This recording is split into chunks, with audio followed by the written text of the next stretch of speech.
Hello, my name is Heather Erickson, and I run my music teaching business, Heather Erickson Studios, since I cannot remember 2010. So 15 years. Anyways, I've been seeing a lot of posts and social media and just questions in general of how to run a virtual music teaching business. Now, I teach piano and voice, and I use this whole setup that you're seeing for both. And I'm currently on Zoom recording this, but you can, I just discovered, do the same almost options via FaceTime as well. It's a little bit, in my opinion, a little extra steps for FaceTime. But I do pay for Zoom, and I pay for Zoom so I can have my virtual recitals, which require a certain amount of participants without being cut off at 45 minutes. But I do like utilizing what I pay for, so I do use Zoom the most. I have not tried these settings on any other platform other than Zoom, and currently, recently, FaceTime. So anyways, what you're seeing here is my iPad. And on my iPad, I have each of my students' music so they can see what we're working on together live, and then I can mark up as needed whatever we're working on together. So I can use multiple colors of my choice, and they can see that, and I can be like, measure 12 and circle it. Are you sure you played this B flat? Blah, blah, blah. They can also hear and see me play these keys. And I can move all this stuff around. I just kind of have things as I like them. And I'm currently using OBS, which I will put in the description, a link to all these different sources.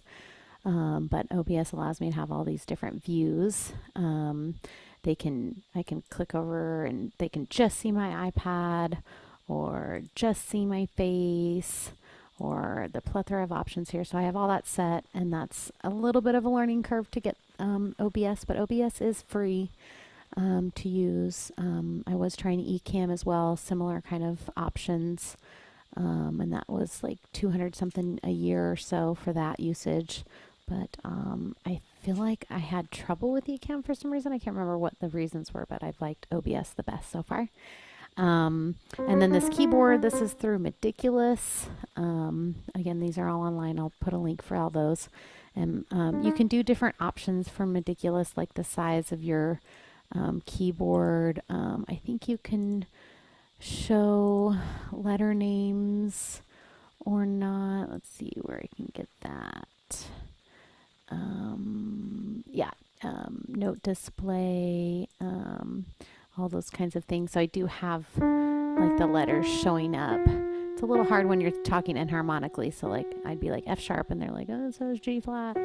I'm like, oh, good eye. But remember, there's two names for one note sometimes. Anyways, so that's kind of cool. I think you can even program different sounds. I just have it on the one it came with, which is piano. And then I have my my HD camera for them to see, but you can use pretty much any USB connected camera. And I am using Apple products, a Mac Studio. So I had to get some adapters for USB to USB-C for some of these things, as I'm utilizing every port possible. Anyways, and then you're seeing me use this mic. This microphone is a wireless one, and the transmitter's over here as well. In fact, speaking of which, I will show you when I'm using like my iPhone, for example, and I want my students to be able to see my fingers live, not just on that Midiculous keyboard. So I use this little necklace adapter thingy bopper on Amazon. I'll get a link for that too. Anyways, and I'll show how that works. Let's see, where's my iPhone? Right here. So they can see all that going on. To zoom out, that is a little tricky. I do have an adapter that goes on my camera for a more full view. but they can see my fingers. But anyways, over here you'll see what I'm using. My wireless transmitter for my Shure is right here. It's kind of off to the side because I have a little connector. But I really like this transmitter, and the wireless pack allows me to be a little bit mobile. And then this is what I have my keyboard plugged into and my microphone plugged into. It's called Scarlett, and I can give a link for that as well.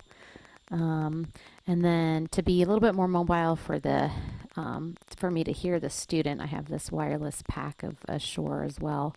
But I do have a hard wire here, so if I'd rather not be as mobile, I can plug my headphones into here as well, which is connected to the headphone port of the Scarlett. And then here's my iPad set up. There's the computer where I'm kind of recording all you guys on for you guys. But that's kind of the gist of it. I've done a lot of different searches for how to make this all work, and OBS has been the best. OBS is where I can have all these video settings, no audio settings through OBS that I've liked yet, so I keep the audio off for those. And on Zoom I can share audio, so if we need to listen to something together, I can share my audio or share my screen with my audio, so we can watch the YouTube performer together. I don't usually share videos or audio through my iPad because it's a little more complicated. Haven't had a lot of luck there.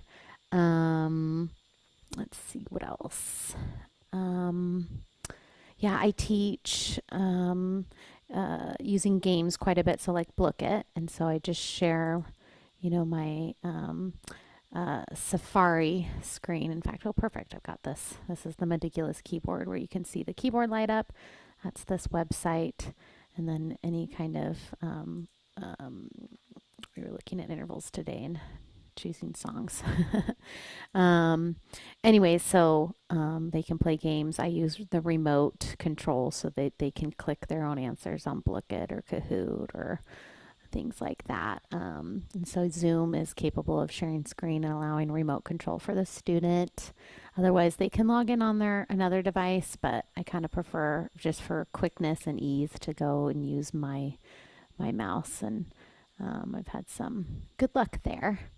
And if you have any questions, just let me know in the comments, and I'll try to get back to you as soon as I can. Hopefully all that helps.